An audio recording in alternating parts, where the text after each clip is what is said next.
and oh my soul so weary. When troubles come and my heart burdened be,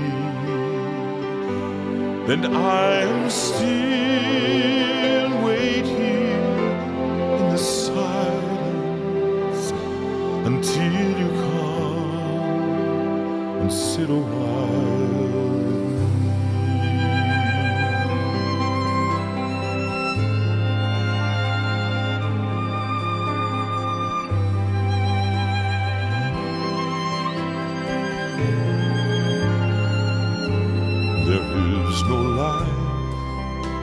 No life without its hunger.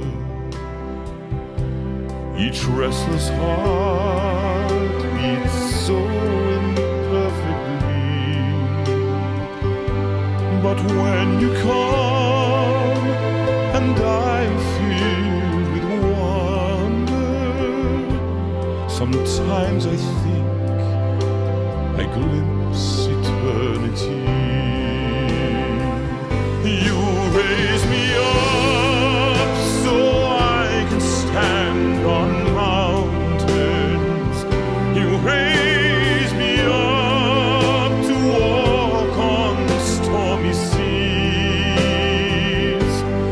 I am strong when I am on your shoulders.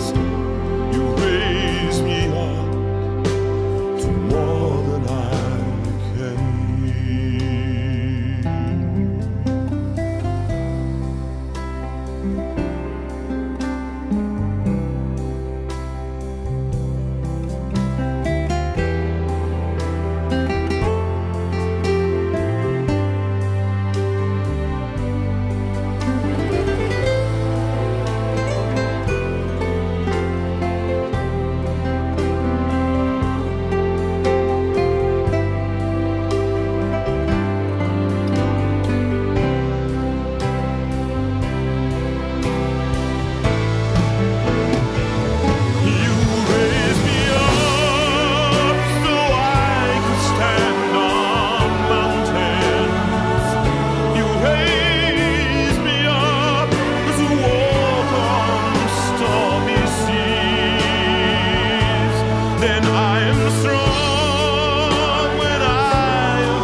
Can be.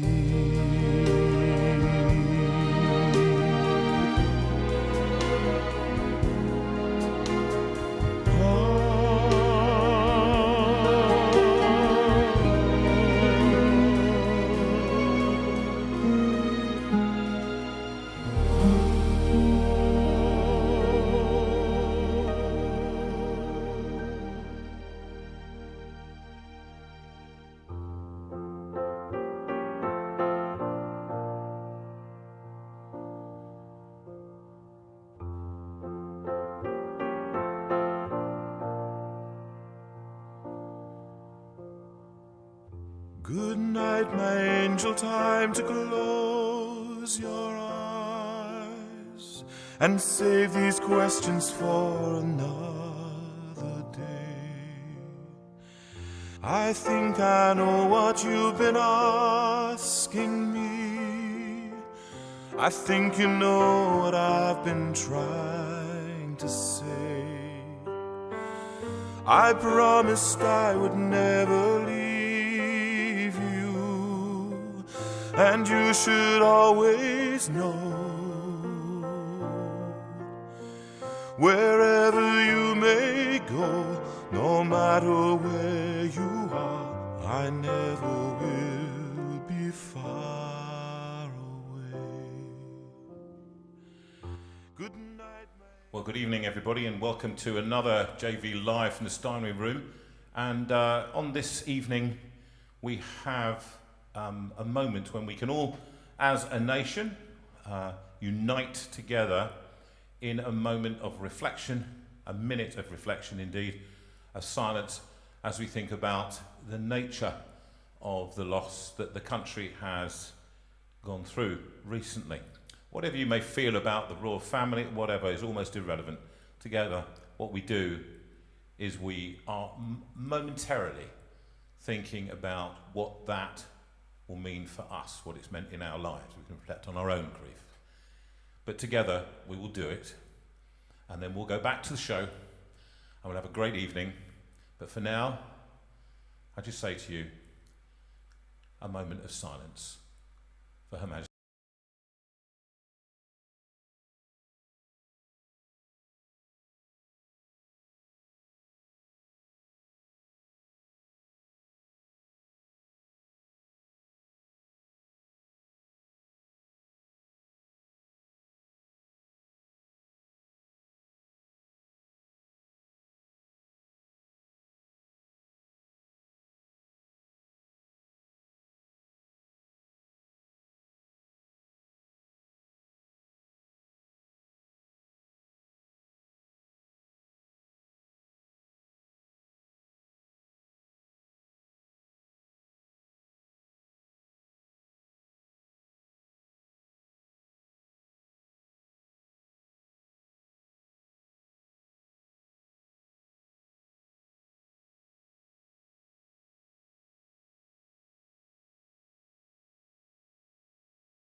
Don't seem to happen.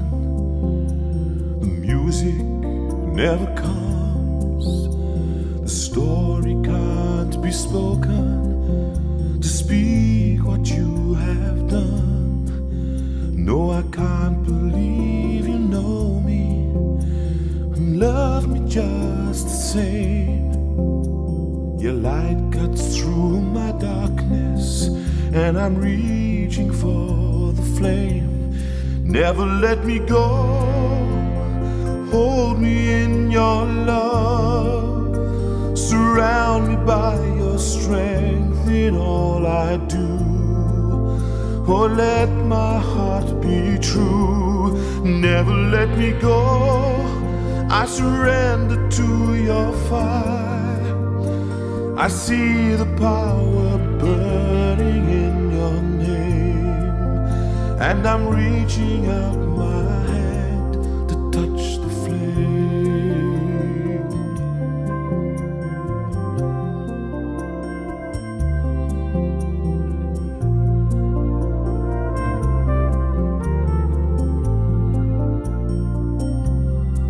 See the hand that holds creation and speaks by sacrifice, how you suffered for the universe and paid the final price.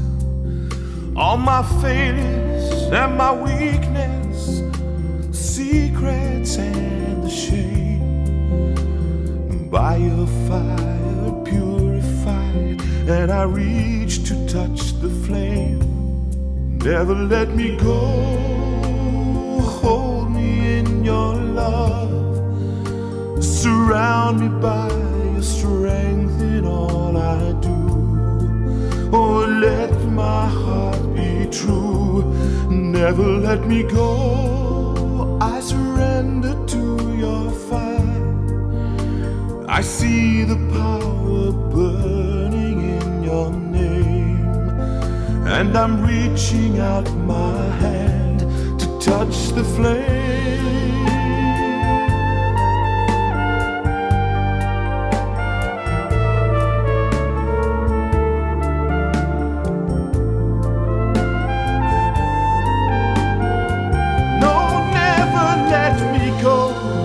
I surrender to your fire, I see the power burning in your name, and I'm reaching out my hand to touch the flame.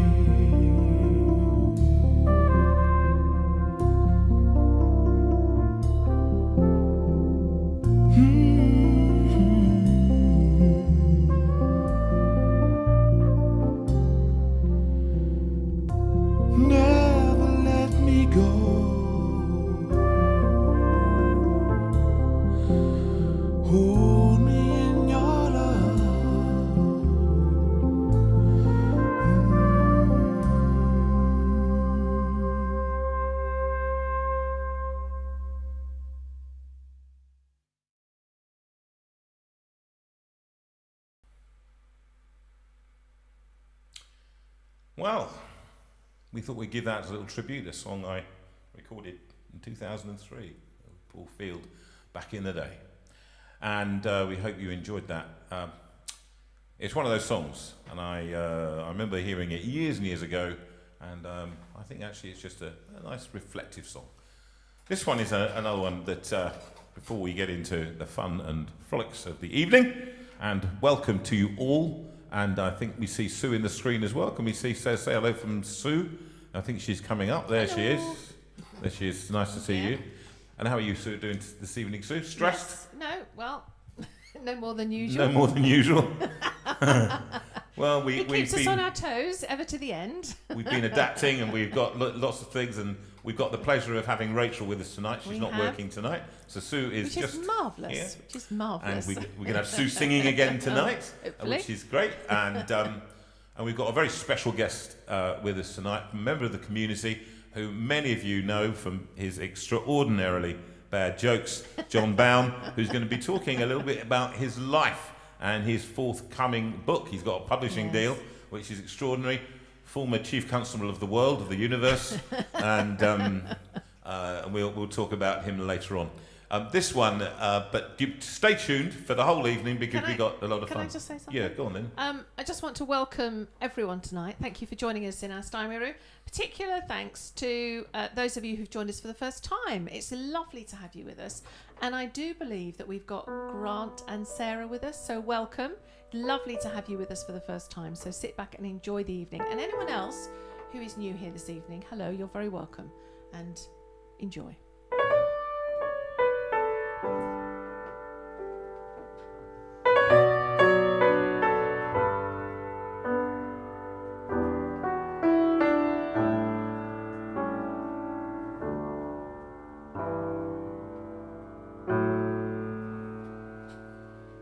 Pray you'll be alright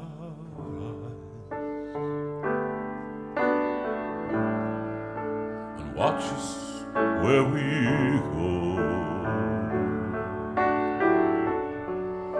and help us to be wise in times when we don't know.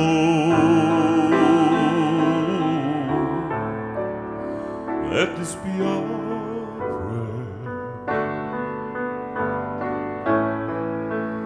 when we lose our way.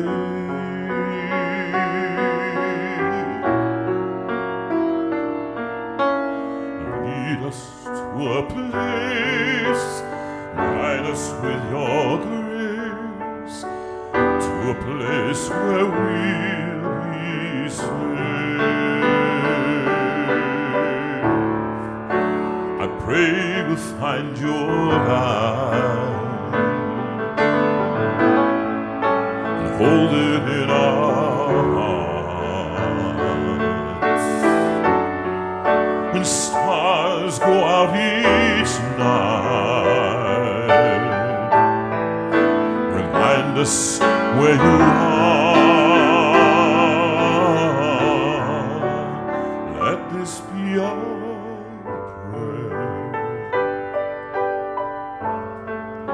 When shadows fill our day,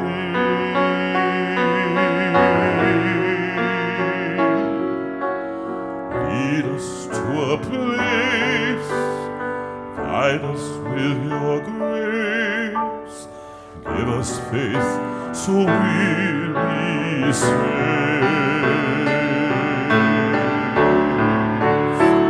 A world where pain and sorrow will be ended, and every heart that's broken will be mended, and we'll remember we are all God's children, reaching out to touch you, reaching for the sky.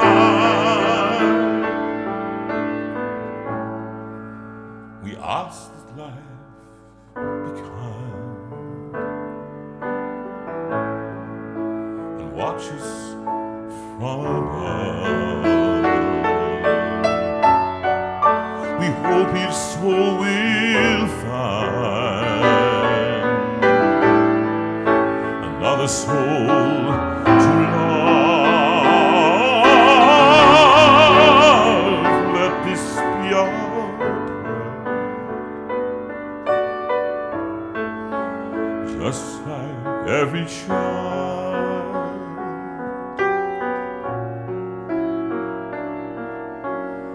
needs to find a place. Guide us with your grace, give us faith so we'll be safe.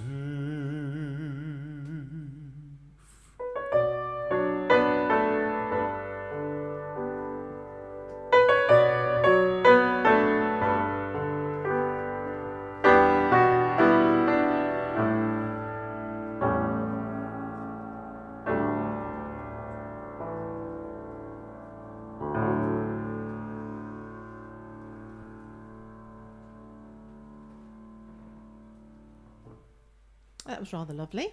Haven't sung that one for ages, have I? No, that was really lovely. That's nice, it's nicely high up sung. in the stratosphere, is that one, isn't it? You know, where a world where pain and sorrow will be ended. I feel like it's kind of, You it's got really that. opera. And it just, Yes. and every heart that's broken will be mended. It's one of those, isn't it? It's operatic great. I want you to notice, can you see the... Yes, they can see the jacket. Yeah. They spotted it last week as well. Yeah, but can you see I've lost any weight? Oh, he has. He's lost weight. You see, you lot, you're not very encouraging, are you? I think I've lost 72 pounds in my face. Yeah, look, there we go, look. Now, isn't that a slimmer JV? Right? I'm wearing shirts that I couldn't wear since about, I don't know, 1984. I thought, now, those of you who don't know what this is, by the way. So, can you remember what this was? Remember what happened? Yes, we were in New Zealand, weren't we? Yeah. When someone gave it to you. Well, someone gave it to me, so it was because of the work we did with the Maori children, wasn't it? At the time. We were out there singing Don Giovanni with Tuti Kanawa, and... well, you were out there singing I was out there. Yeah, You weren't singing it. No, you weren't singing. It's just thankful you didn't sing Don Giovanni. You don't know any of Don Giovanni, do you? I don't. I'd like you to sing, like the surgeon said, I'd like you to sing Madamina. Yes. Well, I would still be waiting for the operation. Remember that one? Madamina, you can't hide the wicked storm. I'm not going to do any opera tonight. I'm just not.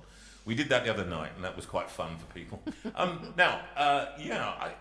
got it, and the thing was that you can only be given them. You can't buy them. What's it made of? It's made of bone, fish bone, and it's got eberline or eberline.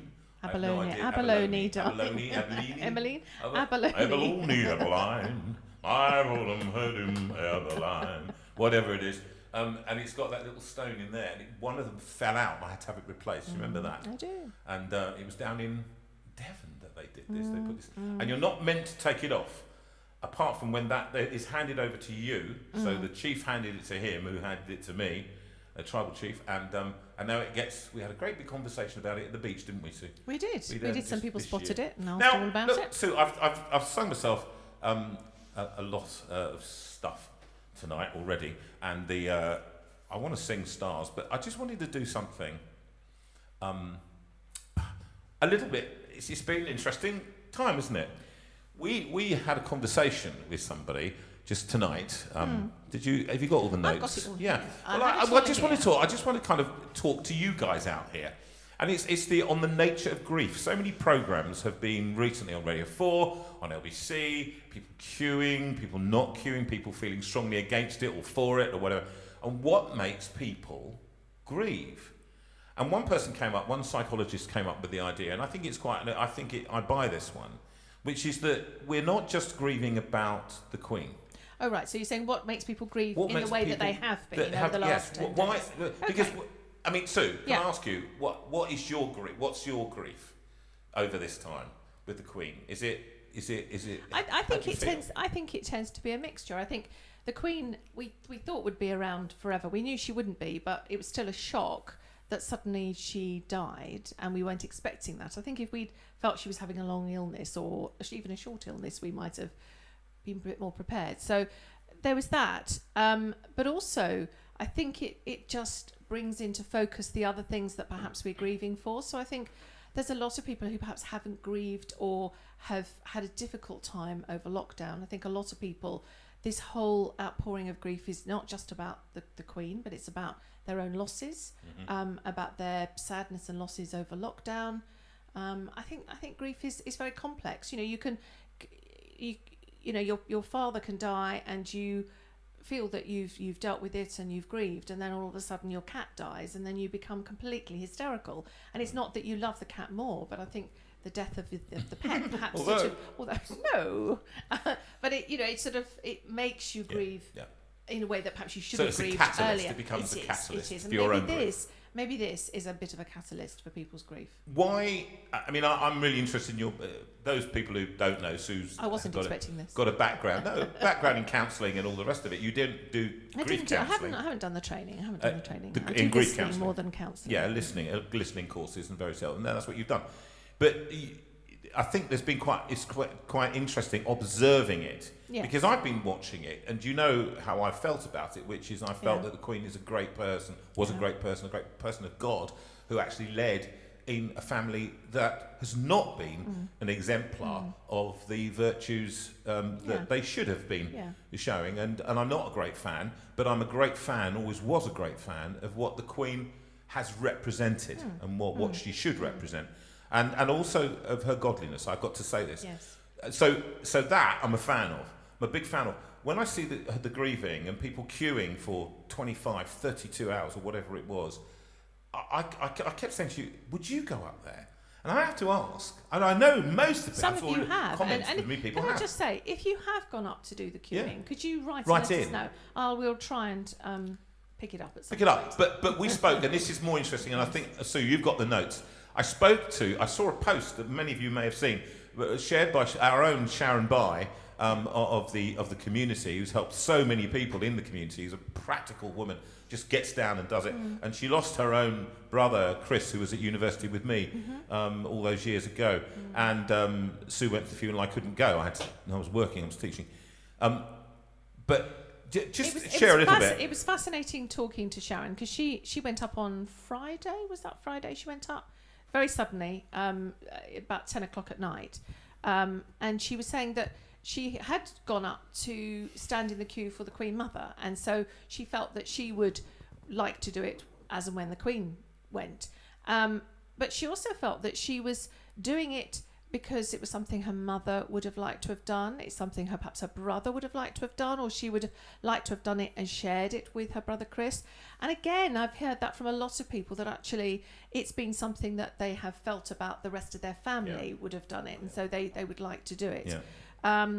So she said that she left work early, got home 10 o'clock Friday. She headed out and got to the park, which is quite a small park apparently, but there were lots of sort of zigzag lines, and there were just 2 hours waiting in the park before they actually crossed the road and got their bands and all the rest of it. So, you know, at that point you could have given up, I guess, because it's sort of all taking such a long time, and it was in the dark and it was cold and it was on the boards. But one thing she said that I thought was very interesting was that she said that it was like a pilgrimage, that the more it went on, that they got to know each other around about, and her queuing buddies, as they were, have now become deep friends. She knows them, she's going to be talking to them, and they were very interesting. The lady that was queuing with her was actually French, and she had come over from France, and she was the Republic.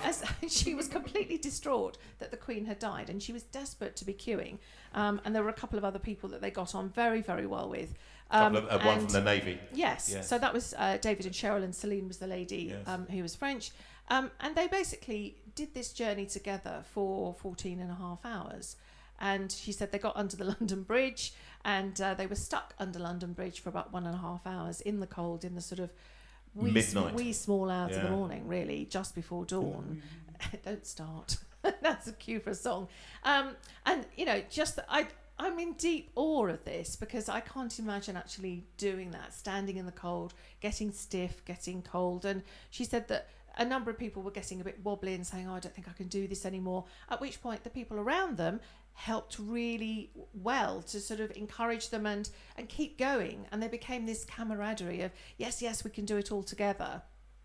And she said, once they finally got to the security tents and then beyond, that's when it all changed. And she said it all became very emotional, solemn, very calm, very peaceful, very reverent.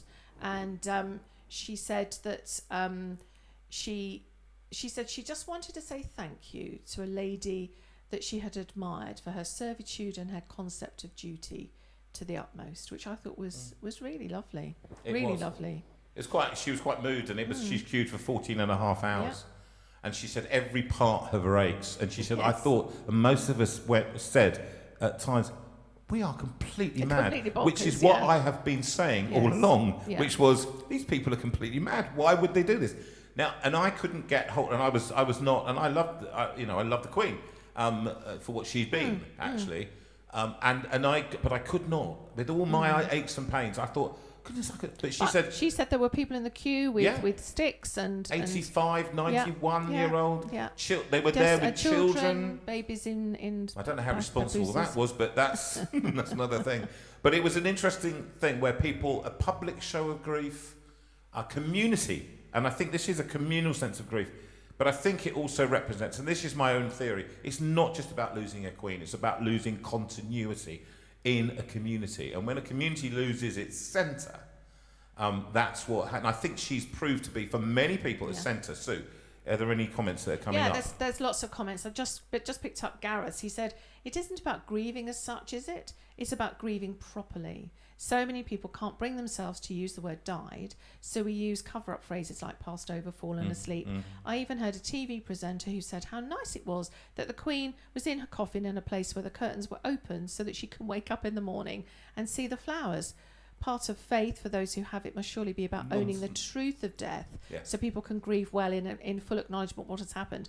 And I think that there is something about this that as they were saying on the radio today, that actually our society is not very open. It doesn't do death. We don't do death. We talk very openly about sex and money and politics and everything else, but not death. It's something that we really can't bring ourselves to. It's almost, it might be the last taboo, and it's one of those, actually. Any other comments? Thanks for going out that, Gareth. I'm trying to read them very, very quickly, darling. Go on. Just keep talking. I think actually it's this sense of community I said about the centre.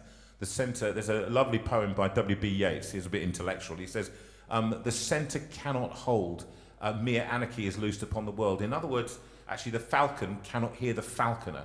We need something in our society that holds us together. And when government doesn't, which it clearly doesn't right now, we need somebody, and we grieve for the person who was outside politics. And that was Helen her. Thomas has said a lovely thing. She said some incredible things are apparently happening in that queue, the kindness of strangers as well. Oh. And that's what Sharon said. Yeah. She said people all around were so kind. The police were kind. The security people were kind. The volunteers were kind. No one can talk more highly than that. You know, they are just really rated, these people. The whole organisation has done really well. And she said the Queen would have loved the idea of bringing people together. And that was the other thing that Sharon mentioned, that there was everyone, all ages, all demographics, all backgrounds, all faiths were all together in this queue, all aiming for the same thing. Yeah. And it was the journey that was the thing. And The journey's the obviously thing, yeah. The moment of getting into the hall was very emotional, but she said that the journey was also part of it. Share, write down things as you're thinking about, things that will appear to you. We won't look at them now, but if Sue picks up something, she'll write something down, and I'll be looking at them through the. I always stay out late into the night, as you know, and look at the comments and see if there's anything that needs responding to. But this one is very prescient.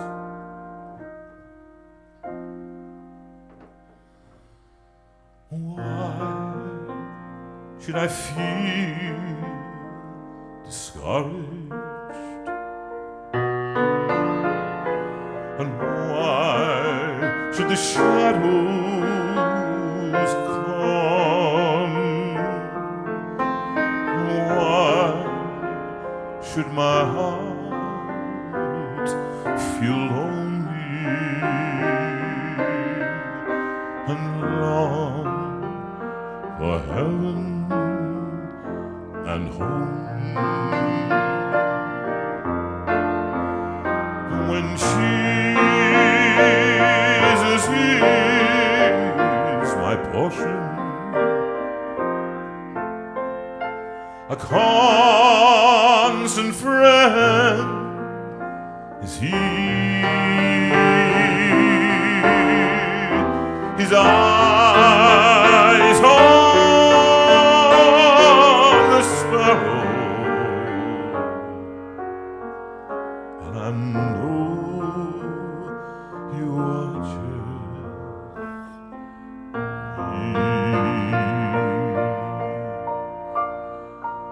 I sing because I'm happy. I sing because I'm free. His eye is on the sparrow, and I know He watches, and I know He watches. Yes, I know He watches you and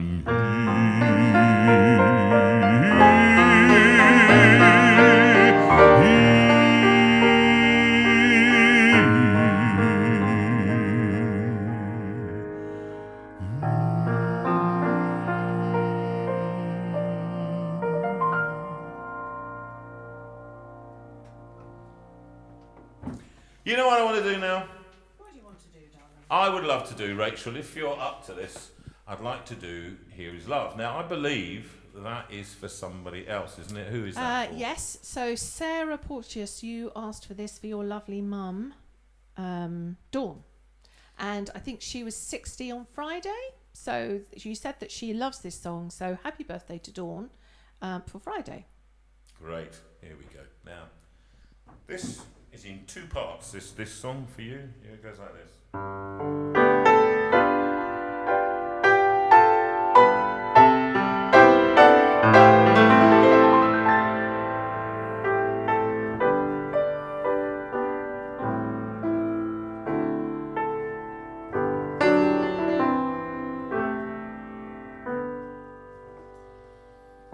Here is love,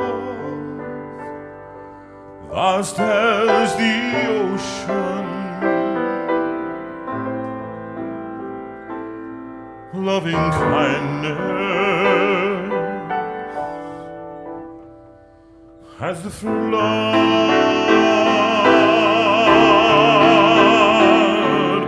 when the Prince of Life, our ransom,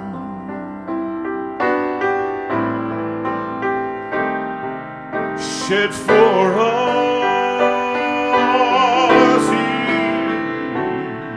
His precious blood.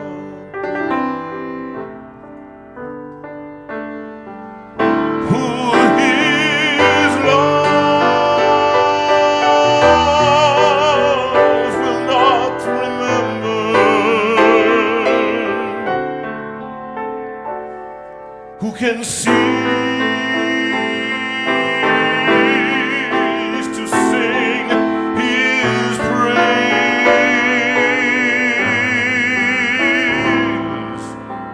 He can never be forgotten.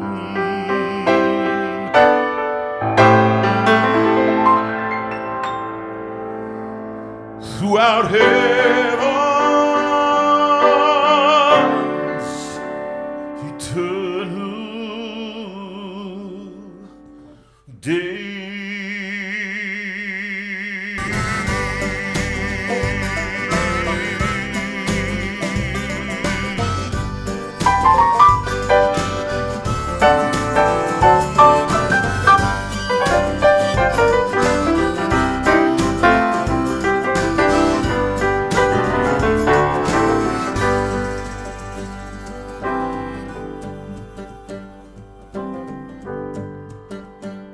On the mount of crucifixion, fountains open deep and wide, through the floodgates of God's mercy flowed a vast and gracious tide. Oh, grace and love, like mighty rivers, poured incessant from above, and heaven's peace and perfect justice killed the guilty world in love.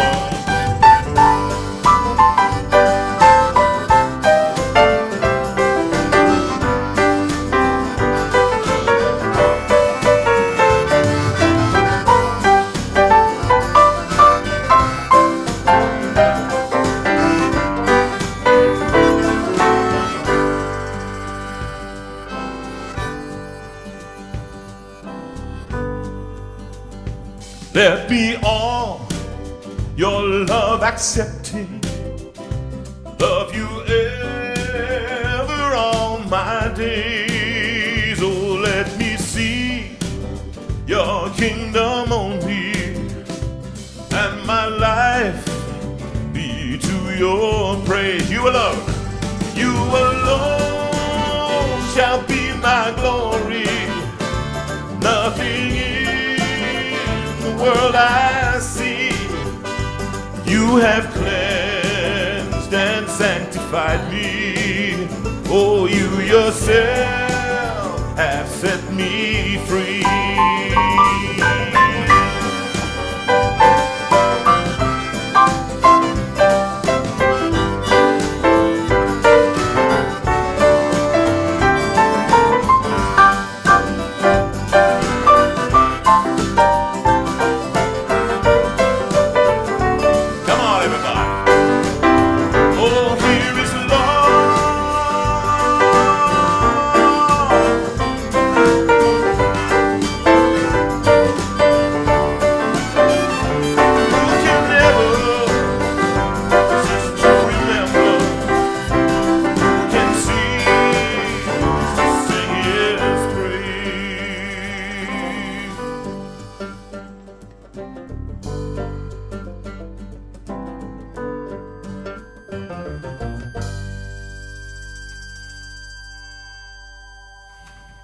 I thought a bit of a...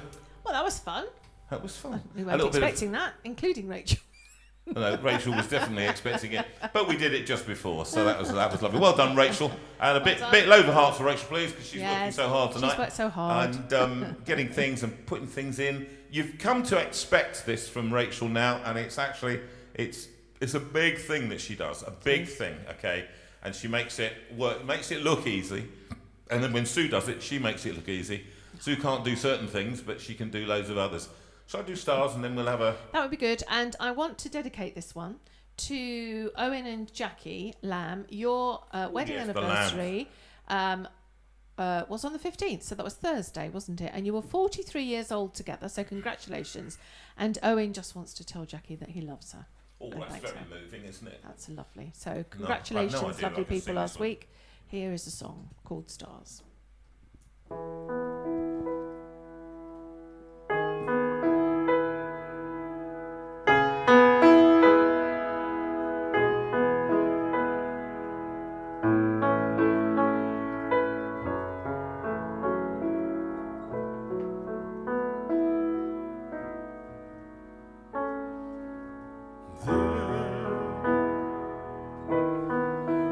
Out in the darkness,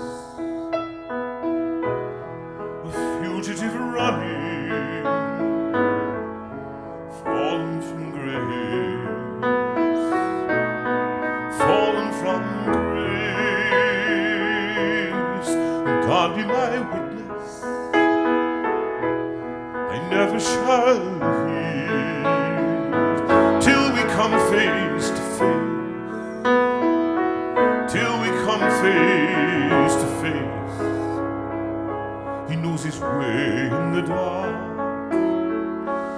Mine is the way of the Lord, and those who follow the path of the righteous shall have their reward. And if they fall as Lucifer fell, the flame, the soul,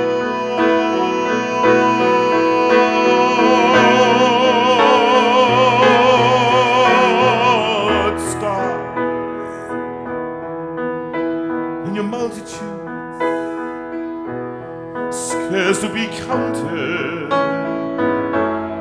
filling the darkness with order and light. You are the sentinels, silent and sure, keeping watch in the night, keeping watch in the night. You know your place in the sky. You hold your cross and your aim, and each in your season returns and returns, and is always the same. And if you fall as Lucifer fell, you fall in flame.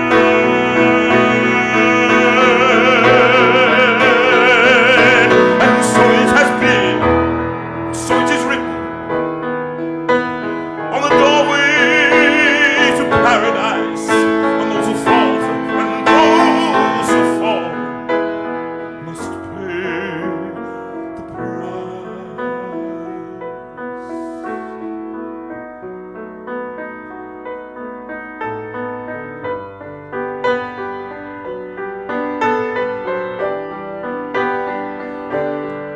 Lord, let me find him, that I may see him, safe behind bars. I will never rest till then. This I swear, this I swear by the stars.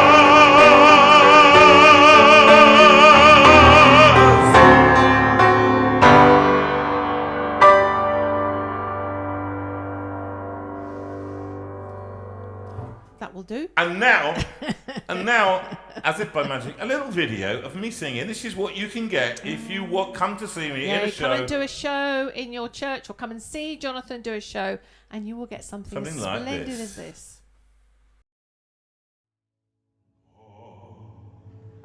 On the high,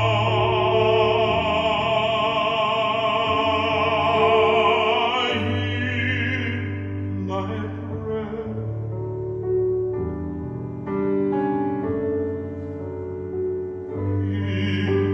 my need.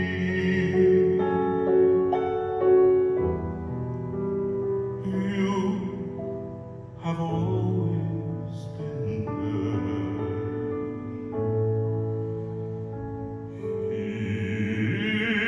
Is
And that is absolutely awesome. It's great to have Jonathan in a space and hearing that voice. And one thing that our guest last week was completely blown away by was actually being in the presence of the sound itself, which is amazing. Just catching up on a few messages. Evelyn Blackman has sent a lovely one. She said, I have a friend who queued just under 12 hours, yet it passed in a flash, filled with fun and laughter. She wouldn't have missed it for the world. The moment they stood at the top of the steps in the hall and saw the coffin, the powerful and overwhelming emotion which transcends from the piece will stay with them forever.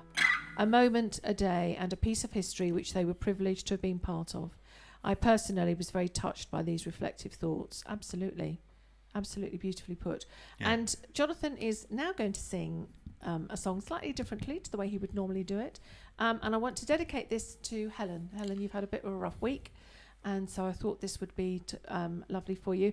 Ali Chorley, you asked for the Old Rugged Cross. We haven't got space to put that in tonight, but you said that you were abroad and struggling to be away whilst all this was going on. And I do understand that. We were in New Zealand when the Dunblane massacre happened, and I really struggled that I couldn't grieve with everyone else in the country when that happened, so I do understand. So this one is for you, Ali, your family, and for Helen and Martin. And this from an album that goes way back when to 2003 with the album I recorded with Paul Field. Remember, we'd Go Peaceful and God of the Moon and Stars, etc. And we just did it. We did this song, How Great Thou Art, on just guitars and mandolins and stuff. So we hope you enjoy it. Here it goes.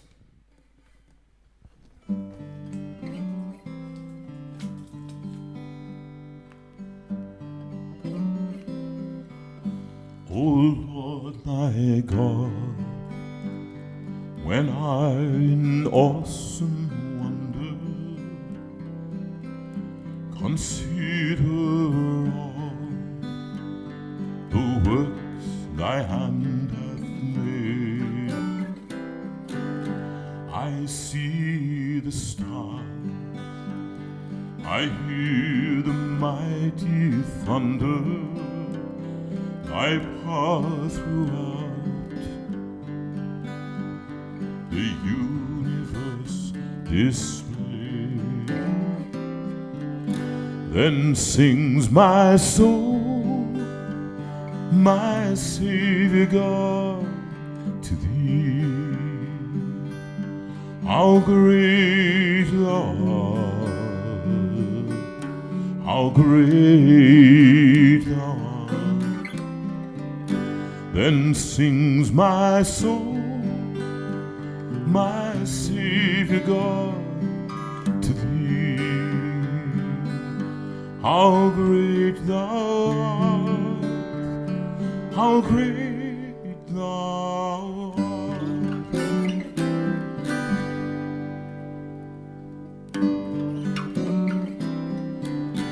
And when I think God his Son not sparing, sent him to die, I scarce can take it, that on the cross my burden gladly bearing, he bled and died to take away my sin. Then sings my soul, my Savior God, to thee. How great thou art, how great thou art. Then sings my soul, my Savior God, to thee. How great thou art, how great thou art.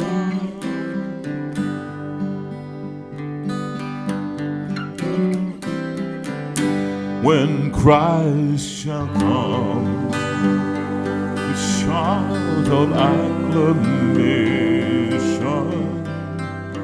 and take me home, what joy shall fill my heart.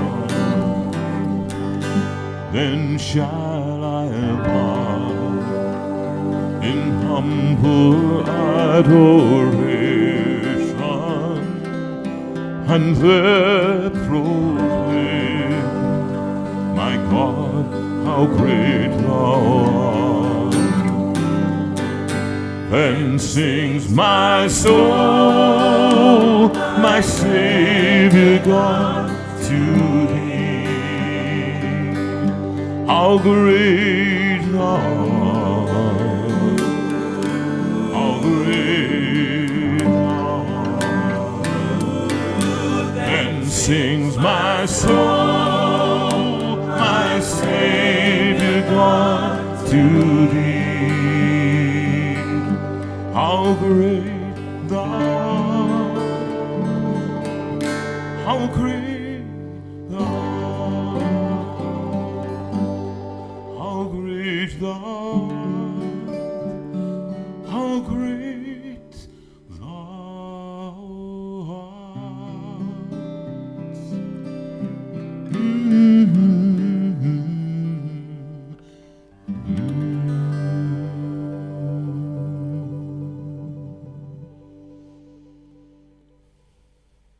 That was lovely. Everyone enjoyed that very much. That was really lovely, very refreshing, different. And also, I would like to dedicate that to Carol Wadsworth. Carol, I believe your birthday was yesterday, actually, if I remember correctly. So happy birthday for yesterday. You're such a faithful member of the community. And so just want to wish you a very happy birthday. We can never contact you to say No, thank you, no, I can we? keep trying to write to you and say thank you, but you don't ever pick up your messages. Never mind. Turn off that Jonathan. camera and then I'll walk into the piano. Oh, right, okay. So we're going on to which? Hang on to Sukan. Okay. That one. Right, let's do some notices. We've talked a little bit about shows. We had a lovely evening at Worthing on Friday, and it was lovely to see some people from the community and lovely to meet new people who have now become part of the community. There's quite a few of you in tonight, which is fantastic. Lovely to have you all. Lovely to have you all. So this coming weekend, we are going up to Barrow-in-Furness, where we are going to be with just a few well-known members of the community, namely Rachel, Claire, Ben, and I think Sharon, you're joining us, and hopefully a few others. So looking forward to that very much. The light show is going to be awesome, I suspect, because Rachel's in charge. Then in October, we've got quite a few lined up. So we start off in Shottery, which is near Stratford-upon-Avon, followed by Romsey Methodist Church. The tickets are selling for that one very quickly, so you better get a ticket very soon if you want to go. That's on the 8th. We will be at the CRE on the Thursday of the week that they're at Sandown Park, so that's the 13th. On the 15th, we are going to be heading up to Bucknell near Stoke-on-Trent. And the 22nd, we're going to be in South Wales. And we haven't been in Wales for a very long time, so there must be lots of you longing to come to that one. So make sure that you get your tickets to come along there. And then the last weekend of October, we will be in Plymouth with Carolyn Varco and co.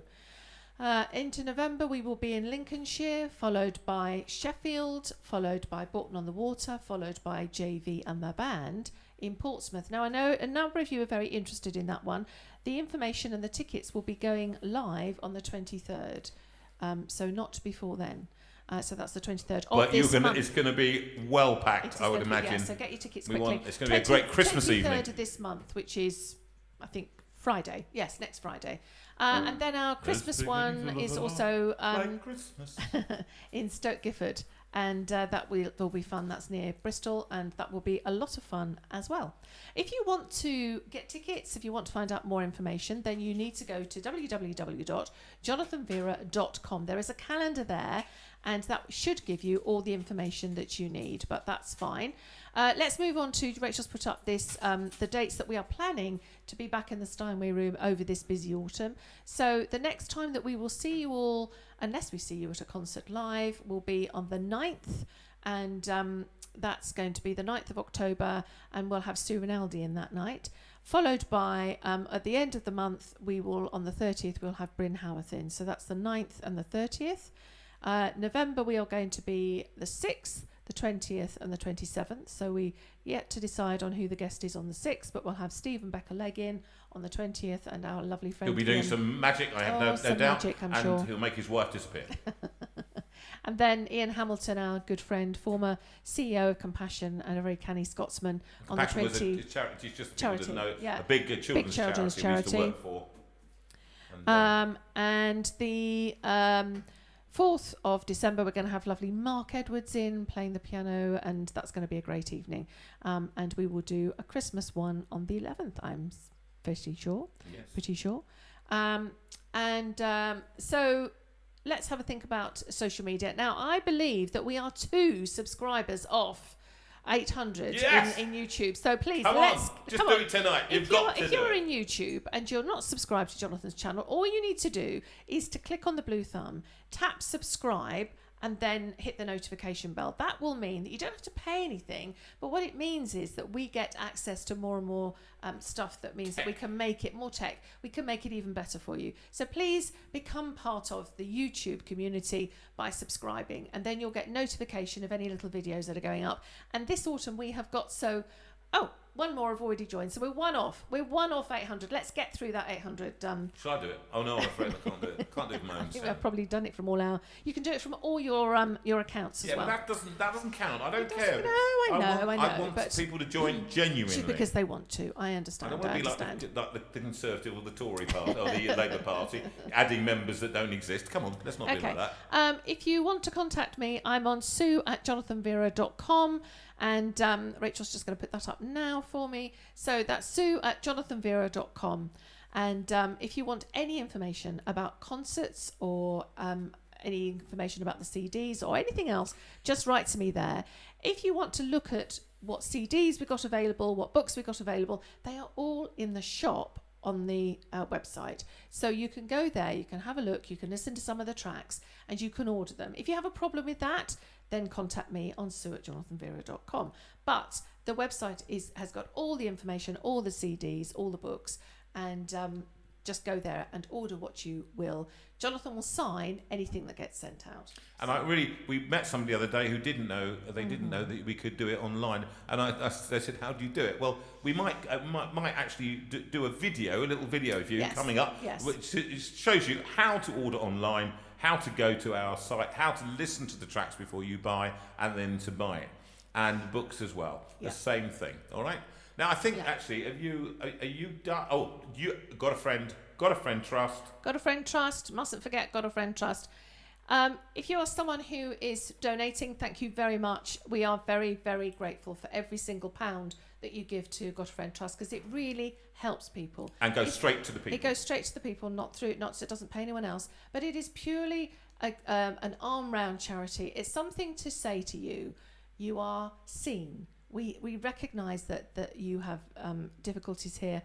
We acknowledge that. We're just putting an arm around you. We can't solve all the problems, but actually sometimes it's just nice to know that someone has heard, has seen you, and has done something to help you. And there's somebody out there I know right now who we are going to be contacting the chairman about early next week. So have no fear. You spoke to you the other night. We're now at 801. Thank you, people. Keep going. Thank you, people. Well done. Now just keep going to 900. That's what we're talking about. Okay, excellent. Right, where are we going next? I think we're going to, if you don't mind, I'm going to sing this song for Lynn. We saw Lynn a few weeks ago. Recently. And Lynn's been having a hard time, as many of you know, and many of you have been having a hard time, but Lynn and Jim have been really through the mill, and their family. And so many treatments that she's been having, diagnoses and various things that her mind's got to cope with. And you know, Lynn, more than anybody, you know out there that I know about that and what it does with your mind. Your mind plays games. You might know it deep down in your soul that you're okay, but in fact, you know what, the day-to-day thing, you catastrophize and you make it a whole lot worse. And yet this one is very relevant for you. And it is your birthday on Tuesday, and you are 60. So happy birthday. It's a night of 60th birthday parties. I thought you were 72, so there you go. So happy 60th birthday for Tuesday, my love, and this one is for you. It is.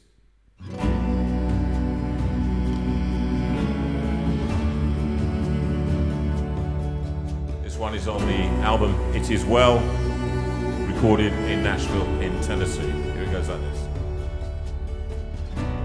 Call ye out upon the waters, the great unknown.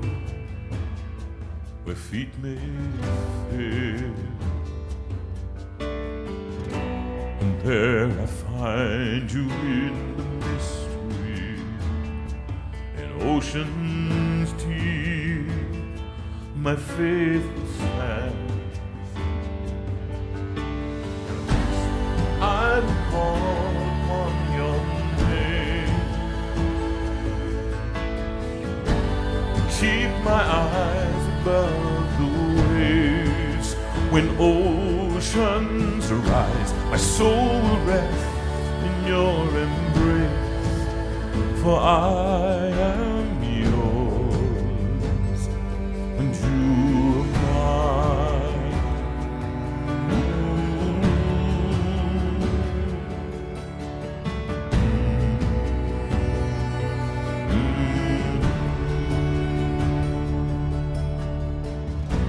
Your grace abounds in deepest waters. Your sovereign hand will be my guide. Where feet may fall and fear surrounds me, you've never failed and you won't stop now. So I will call upon your name, keep my eyes above the waves. When oceans arise, my soul will rest in your embrace, for I am yours and you are mine.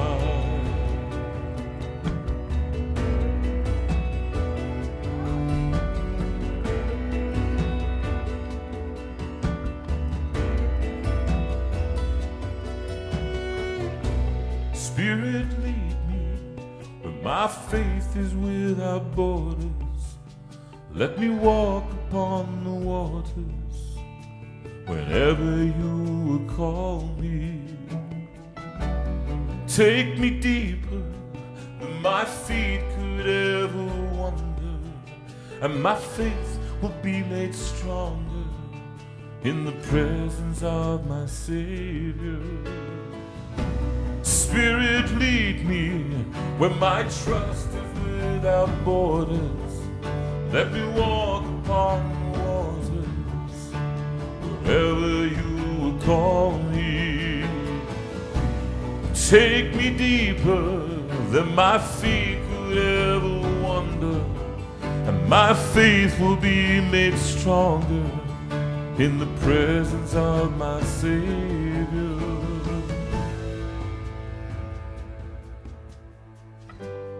I will call upon your name, keep my eyes above the waves. When oceans arise, and I will call upon your name,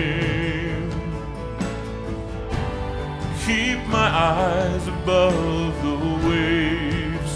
When oceans arise, my soul will rest in your embrace, for I am yours and you are mine.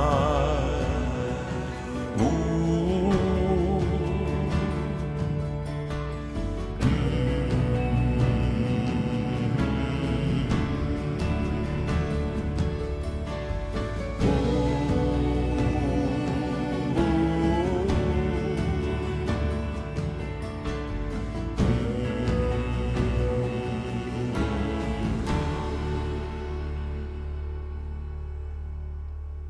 And that's for Lynn and for It is Jim. for Lynn. And for any of you who are having troubles and things. Now we need to get on with our fantastic guest. What's that? You were looking at me. No, not at all. Right. And how I'm going to get into that is a song that it's really about. It could be when constabulary duties to be done. A policeman's lot is not an happy one. But it could be that one. But I thought this one.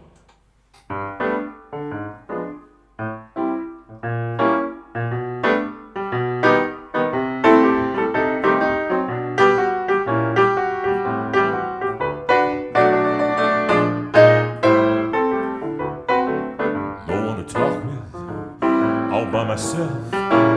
No one to walk with, 'cause I'm happy on the shelf. Ain't misbehaving, I'm saving my love for you. Just you, oh yeah. I know for certain, the one I love. I'm through with flirting, it's just you I'm thinking of. Ain't misbehaving, I'm saving my love for you. Like Jack Horner in the corner, don't know where. Why do I care? Your kisses are worth waiting for. Just believe me. I don't stay out late, don't care to go. I'm home about 8, just me and my radio. Ain't misbehaving, I'm saving my love for you.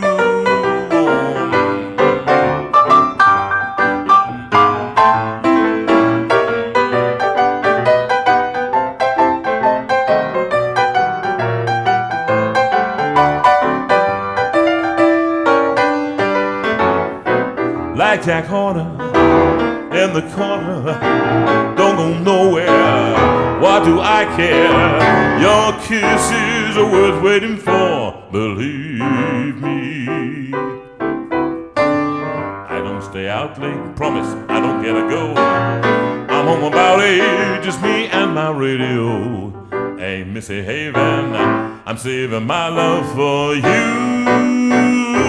baby. Ain't a misbehaving, I'm saving, ain't misbehaving. Oh, I'm saving all my loving for you. I'm saving my love for you. I ain't misbehaving, sir, that's the truth. It's a fair cop. Here he is, ladies and gentlemen, Chief Superintendent of the World, Mr. John Baum. Are you there, John? Yes, I'm here. You do bigging up of people, don't you, really?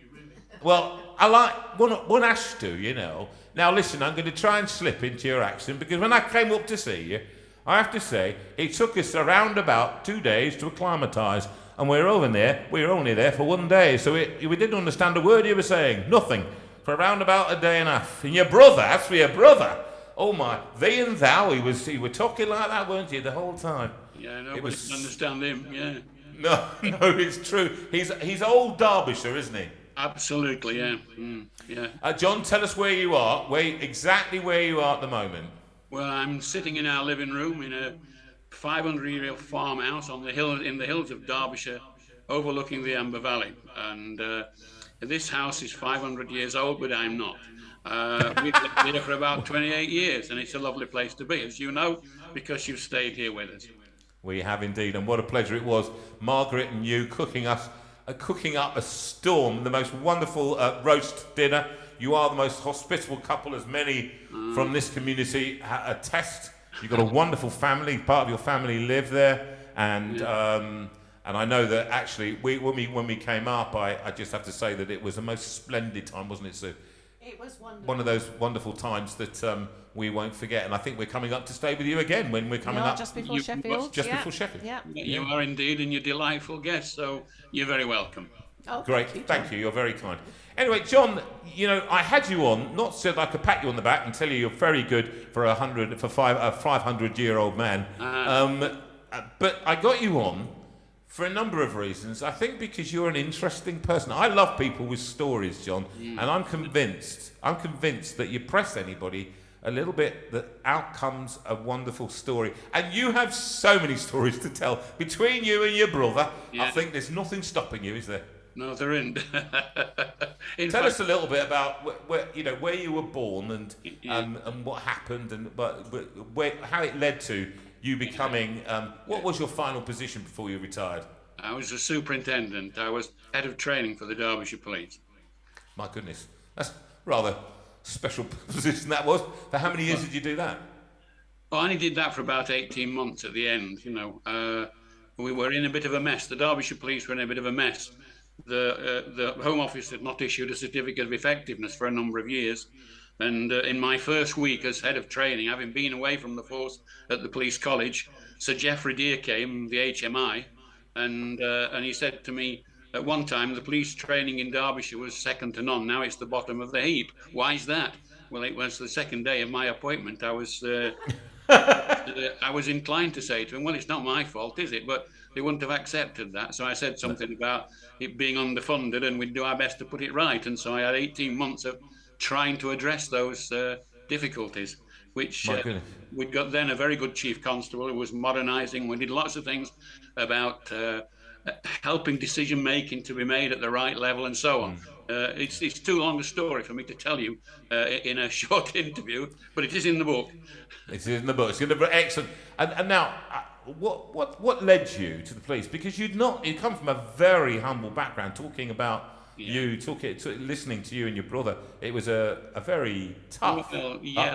Let me paint a picture of what life was like at home. We farmed 30 acres of farmland in the hills of Derbyshire, which is not much, and it wasn't much of a living. This is going back until I left home at the age of 19. At our house, we had no electricity. We had no laid-on water supply. We carried water from a trough in the field for ourselves and for the animals. And we had an earth toilet that was about a 250-yard walk and next door to the pigsty. So at least if there was a bad smell, we could blame the pigs, you know. It was very difficult keeping the candle in when you walked from the door there to the toilet. The other thing about it was a two-seater, this earth toilet. So if you could have company whilst you were there.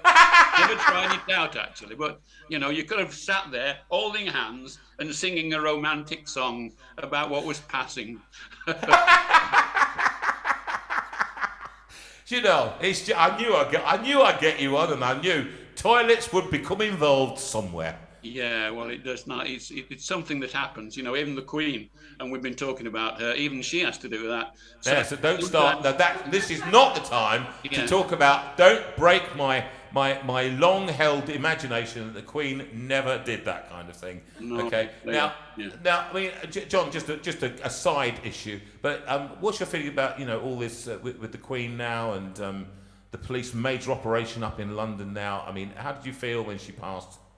Well, it was a shock, wasn't it? I mean, we know she was not going to live forever, but when she was in harness only a few days, 48 hours before she died, and she was appointing the new Prime Minister, you don't expect that she will die so suddenly, although we all knew that at some stage it would happen. She's been quite a remarkable lady, hasn't she, to be honest with you? I mean, I was thinking about what it is about her, and there were two words. I come from a Methodist background, so you have different words. You have 3-point sermons and so on. So I came up with two words beginning with S and two words beginning with F. So service and stability is what the Queen has been to this nation. She's been a servant. Although she's got so much power in a way, theoretical power, yet she has been a servant to us, a servant to this nation and to the Commonwealth and indeed to the world. And the stability that she's provided, when you think that she's seen, is it 15 presidents of the United States of America and all the prime ministers? She has 13 of them, John. 13 of them in the last 3 months. Yeah. So, well, it seems that way. And I'm not so sure that the standard of Prime Minister improves over the years. No, I think not. Let's not go there. But the other two words are faith and family. Because it's been very clear all the time that what informs what the Queen does is a strong faith in Christ and a commitment to a family. And, families have good times and bad times. And her family has had good times and bad times. But she's seen them through. She has been, in every way, a remarkable lady, the likes of which I don't think we'll ever see again. That's not to say I have no confidence in King Charles. He seems to have laid it down that he will follow the example of his mother, and I pray that will actually be the case, and we'll see continuing stability. But Justin Welby was being interviewed this evening about what was going to happen at the funeral. And he was expressing how there are two things happening. There's the national mourning and there's all the pomp and ceremony. But at the same time, there's a family who've lost a dear one and a loved one, and how they can harmonise that was what he was saying is the real challenge. And then he prayed there and then that the family would be comforted in their grieving, as well as there being able to be this national outpouring of grief and this ability to celebrate this wonderful life of our monarch. Yeah, I think that's a great reflection, John. Thank you for thinking about that. I'd kind of thrown it at you just before when we come together at 7 o'clock, and I just wanted you, because I think you've got great perspective. You've got a great intellectual life. You and Margaret, and I must mention Margaret here, because I think Margaret has been like Suez for me. With you, how many years have you been married now? Well, coming up to 60, really, in about 8 years' time. Right. Yeah, I mean, she's really an essential part of my story. I became a Christian at the age of 15 on the 1st of December 1958. Margaret was already a very good friend, probably one of my best friends, actually. But I started to pray about life, and God led me, guided me, called me to be a policeman. So the book is called Called to Serve and Protect, because in essence, Christians are called to that, to be the salt and light. But as a policeman, that's what we're called to do. And so that incident on the 1st of December 1958 has informed everything I've done since. In the same way that the Queen's faith informed the way she lived her life. That's not to say I've got it right all the time. I make a mess sometimes. We all do. We're sinners and we need God's salvation. So, if St. Paul can say, I who am the chief amongst sinners, and the good I would I do not, and the evil that I would not I do, then I'm like him. But, God has blessed my life. I've had a remarkable series of adventures in my life, and it's all because of that decision to follow Jesus in 1958. And that was way back, I think that was a Billy Graham crusade, wasn't it? No, it was a local evangelist in the little Wesleyan Reform Union of Churches in the hills of Derbyshire, to be honest. No, I've had a lot to do with Billy Graham because I've worked alongside him as a member of the Christian Police Association. That's what it was. I've looked after him on the stage, at the Rye Conference Centre in Amsterdam, on Mission England at Villa Park, on Mission England at Sheffield at Bramhall Lane, where I became a witness to show that what had been alleged to have happened from Cliff Richard had not really happened. So I was a witness for him in that terrible allegation that was made against him, actually. Really? Yeah. I didn't know that. Well, that's fairly recently. Well, the allegation was about an incident in 1985. Yes. It was this where, the South Yorkshire police announced that they were going to raid his house, and it was on television. Yeah. Subsequently they've apologised for that and said he got it very wrong. But indeed. Somebody made allegations about him, and I was looking after the VIPs, so I was close to Cliff Richard for a lot of the time, and I was able to say that what had been alleged to have happened couldn't possibly have happened in the way that it was suggested. So goodness, you have had such an interesting life, haven't you? Yeah. That's only a part of it. Well, let's go back a bit. Shall we just go back a bit? So there you are. You come from a very poor background where expectation and educational expectation is fairly low. Is it? Would you say, or not? Well, my mother once said to me, "They'll find out, youth. Educational bit ruination at world." And that's what I'm talking about, John. It's that nobody understands. Are you from France, Germany, or somewhere else? But they'll find it'll be the ruination of the world. So I went to school at 15. Yes. And in my penultimate year, I've still got a report for that year somehow. It's escaped the incinerator, and it shows that I was in the top 6 in my class in every subject, but I had 45 absences. So I was away for 9 weeks because my mother said, "They's learnt all they're going to learn. They may as well go and help the relatives farming." So every time there was a job to do on a relative's farm, I had to go and do the job and stay away from school. But I was bright, and I managed to passed the exam as a 16-year-old to become a police cadet, and in a sense, the rest is history. And I now have a master's degree. I was a chartered member of the Chartered Institute of Personnel and Development, etc., etc. You know, and led a remarkable life, really. Did that surprise you, John? Was it a surprise to you when you went to collect your degree of masters and all the rest of it? Did you? Yes, it was. And there's a little interesting thing about part of the motivation, to be honest. I was appointed to a job at one stage as taking charge of regional inspector training, and I'd been in a newly formed part of the force where I was doing a remarkable job, and suddenly I was moved into a training thing, and I weren't particularly pleased about it, and I only found out from somebody who was replacing me. So I went to see the bloke I was replacing, and he knew that I was replacing him, but the opening words was to me, he said, the Home Office say that you must have a degree to do this job, and you don't have one. I don't know how you're going to cope. So I said, well, I came asking for advice, but I think I've got whatever advice I need. Goodbye. And, and so then I got the opportunity to study actually directly for a master's degree at Birmingham University, which I did, and I obtained it. By this time, this colleague was now a chief superintendent of the division, and I felt like going to him with my master's degree certificate and saying, I don't know how you can do your job when you... But I never did. But you never did. No, because you're a godly man. Because you wanted to just go up and straight in the eye. I know that feeling. Yeah. It's funny, isn't it, when you achieve something which you think that you may. Well, not... perhaps people have implied that you shouldn't have achieved. Bring Sue in, will you, please? She'll put me up on the top. Sorry, go on. Yes, but that maybe you've achieved something that other people are sort of a bit sceptical about. It's sort of, you do want to sort of almost rub their noses in it, don't you, and say, look, I've done it. You didn't think I would, but I've done it. Yeah, that's anyway. Absolutely, yeah. I mean, it was a long journey to get to that degree. I mean, by then I was already a senior police officer, and I was doing the studies between about 2:00 in the morning and 5:00 in the morning. Well, that's dedication, John. That's really hard work. Absolutely. John, you the thing about an interview like this, as we found last week with Chris Wynn, you open a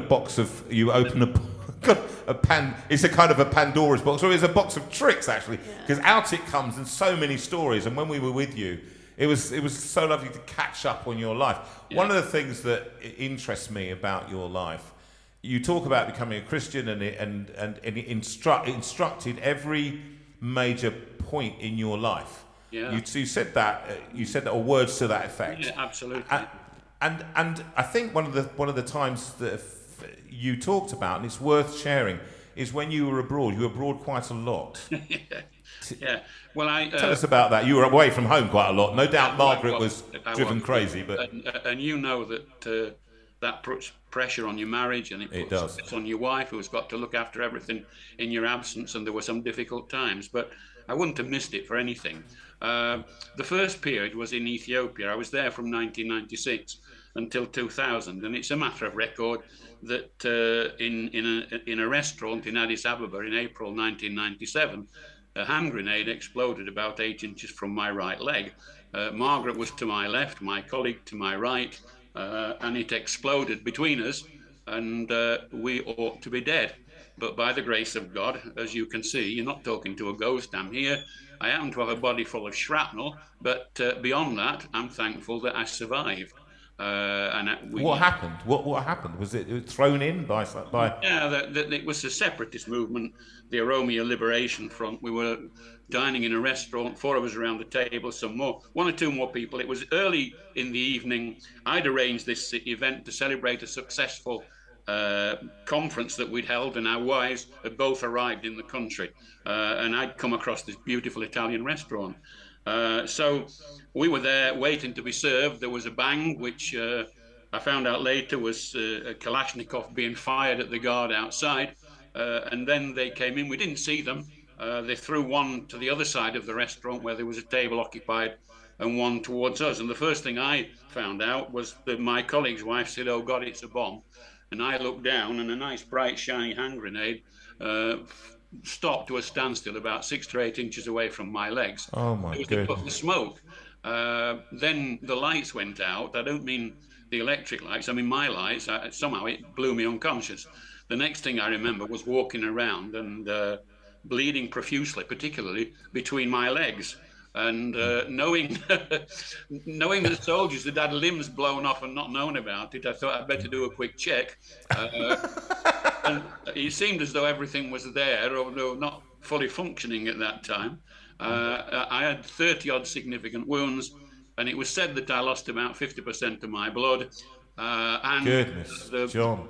The person in the emergency department was convinced that that night we would die, which we didn't, because God had deemed that we would survive, you know. I mean, that's how did Margaret? I mean, there must have been major trauma for you both. In fact, all four of you in that. There was. I mean, as a matter of fact, she saw it explode, but I obviously moved very quickly. Now the press got hold of the fact that we jumped on the hand grenade, so we were made out to be heroes when we got back to the UK. But the truth is, you know, I can only imagine from a reconstruction, because I'd got shrapnel underneath my right foot. So I must have moved very quickly towards my wife, the nearest thing to a soft target I could find. Well, she was looking and saw it explode, and my fairly large, substantial backside got directly between her face and the hand grenade. So it's a much better place for the shrapnel to be in my backside than in my wife's face. But she ended up with a piece of the marble from the floor stuck in her leg. And she, well, at one stage, I came round, I walked outside, I couldn't find Margaret. And I was shouting her name and she wasn't replying. And I started to think, oh, Lord, I've arranged this trip out, and now my wife's died, and it's absolutely my fault. Why on earth did I invite people to this restaurant? And that's the sort of thing that happens in those occasions. But she'd not been knocked unconscious. She'd crawled under a table because she thought maybe there'd be some more hand grenades. She thought she was bleeding, and she took off her underskirt and fastened the tourniquet around her own leg. Now, can I just stop you? Just stop you right there and say, that is Margaret. Absolutely. She's That's completely. Margaret. That is Margaret, the Margaret that I've only known for a sensible, short practical. time. What shall I do next? She is, isn't she? She's like you. That's exactly what you'd have done. You would have gone, right, what do I need to do? I need to do this, this, and this. I mean, she's quite a woman, actually, I have to say. Yeah, at the moment, incidentally, she's not very well. We both had our booster jab, and it's upset her. So she's gone next door to our daughters to make sure that she didn't flake out whilst, you know. Oh, no, I'm sorry, mate. I'm No, sorry. I'll If give her you our are love. watching, then big love to you, Margaret, and the family. She'll be fine. Because you're an extraordinary woman. Okay, so you survived this. Yeah. Let me. What was the journey of faith for you after that time? Was it plain sailing? Well, yeah, is it plain? No, faith's never plain sailing, is it? Because, you know, it's like one victory will help you another to win. You get temptations along the way, and some things go wrong and some things go well. But there was always a much deeper reality that if I was to die, I was going to be with the Lord. At one stage, I was convinced I was dying. I couldn't breathe properly. I was making a gurgling sound in my chest, and a number of people had been making that sound when I've been trying to help them at fatal accidents and so on. Yeah. And I said to Margaret, I'm dying. And I prayed, Lord, forgive my sin and receive my soul. And I expected to die. She just took hold of my hand. She told me afterwards that going through her mind was the words of a hymn, how sweet the name of Jesus sounds. And the believers hear it heals his sorrows, heals his wounds. And drives away his fears. And, you know, she couldn't actually remember our telephone number because of shock. And I wasn't in a position to ring anybody anyway because of my health. She managed to remember her sister's telephone number, and she rang her sister. And her sister had got contacts all over the world. And within moments, there were people all around the world praying for us. You know, people have bad experiences with something like that. We've never had any flashbacks.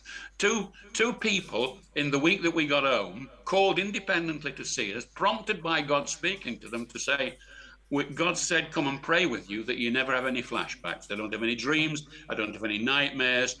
The only possible thing I get is if there's a loud bang, I tend to jump a little bit. But that's all. And funnily enough, when we got back, my son-in-law, because this was all taking place when Chesterfield were having a good run in the FA Cup, and they ought to have beaten Middlesbrough at Manchester, but because of a bad decision by the ref, there was a replay. And so my son-in-law said it's only been arranged so that he can get back for the replay of his beloved Chesterfield. So I mentioned this in the press conference, and we were invited to the football match to be guests of Littlewoods, who were then the sponsors. Oh, my goodness. We sat in the posh part of Hillsborough. It was a bit of a struggle to get up the steps because I was still recovering, but people were exploding balloons all over the place, and I was going about 6 foot into the air every time a balloon exploded. And Chesterfield played very badly. That's the result of that story then. So it didn't go well, Sue. Well, I'm sitting here thinking, well, I'm not surprised that you've been asked to write a book, because, John, you are just a fond of these amazing stories of things that have happened to you and experiences that both you and Margaret have had over the years. How did this book come about? Sorry, am I interrupting? No, darling, sorry. So, I mean, I'm fascinated to know how we've got from your jottings to actually a book. Well, yeah. About 3 years ago, as is usual, reading my Bible in the middle of the night, and a lot of the members of the JV community will vouch for the fact that I'm often awake at 2 or 3 o'clock in the morning. And it's one of the amazing things of this community is that you switch on and somebody's asking for prayer at 2 or 3 o'clock in the morning, and within seconds there's 3 or 4 or 5 praying for them. So but one of these nights I was reading through the Bible in 1 year with Nicky Gumbel, and the strapline for that day was "Your story has power," and it was about the power of testimony. And there and then I thought, well, yes, I will have to write my full testimony in a book. And I want to try and make it so that I'm not aiming it at a Christian audience. I'm aiming it at people who are interested, for instance, in policing. And I want to get across to them that at the heart of my life has been Jesus, informing what I do. So when it came to lockdown, I thought, well, this is a great opportunity. So I wrote my story. It's about 260 pages of book print. It's in the editing stage at the moment. And I mean, I wrote it because I felt I needed to do it. And if it was only just for the grandchildren, it'd be worthwhile. But then I found an advert for this company advertising for new authors, and you could make an online application. So I did the synopsis. I sent my full manuscript. I said a little prayer over it, but I wouldn't have great expectations. And they wrote back. That's a great name. That's a great name for a title straight away. I wish I'd have thought of that. I think somebody thought of that one. Yeah. Anyway, the long story cut short is that I have a contract, and we are now going through the process of getting it ready for publication. Sometime, certainly within the next 12 months, but I don't know quite when. But you'll hear about it when it happens. But John, with these stories. And I love your passion for life. I think one of the things that always, when I find, and this is one of my bugbears in life with the church and everything else. There's very often a complete lack of imagination. It's creative imagination. Yeah. How do you do things differently? How do you go from here to here? How can you make a difference? Because you're that creative, and I see that in you. I've seen it from the beginning when we just spoke on the phone, and when you joined the community, and when I met you, you're again a box of tricks. If you can't find a way to do it, you'll do something else. Would that be accurate description of you? Yeah, I've done a lot of new things. I tested my book out on a guy at our church who's not got a Christian background, and I'd just done the manuscript and put it in a folder, and I said, John, have a read of this. And he read it in 4 days, and he came back, I'm amazed at how many new things you've done in your life, John. Yeah, and that's true. I've always been looking for new things, whether it's been at work or in my Christian life. So I was, for instance, the founding coordinator of Street Pastors in Chesterfield. I ran for a couple of years, funded by the local authority, a 6-week-long holiday club in one of the parks in Chesterfield, getting kids off the street, and it nearly finished me off because we did it 7 days a week for 6 weeks of the holiday. Oh my goodness! And we had a morning session for the young kids, an afternoon session for the older kids, and an evening session for the teenagers. Yeah. And we had professional football coaches, all sorts of things, So yeah, I've always looked for new adventures, but as you get older, then it's not that you stop doing things, but you do different things because some of the things that you formerly did, for instance, I had to give up Street Pastors because I could no longer walk around for 4 hours, as well as being... Just tell people what's involved in street pastoring, because not everybody knows that one. Was this the Les Isaacs thing? Yes, that's right. Yeah, Les, who we knew very well. Les Isaac, bless him, had this vision of sending out volunteers onto the street in the late night entertainment areas with the strapline of to help, care and listen, trained and in uniform, working alongside the police. It was wonderful, really, for me to go back out onto the street on a Saturday night. I sometimes in the church you get more criticism than you get support for the things that you do. Yes, absolutely. There was hardly any criticism out on the street. It was all praise. He summed up one night. We were walking out on the street and somebody shouted across to us, "You know what you street pastors are, don't you?" And I shouted back, "No, but you're going to tell us, aren't you?" And he said, "You're a effing legend." Now, they never said that to me at church. That's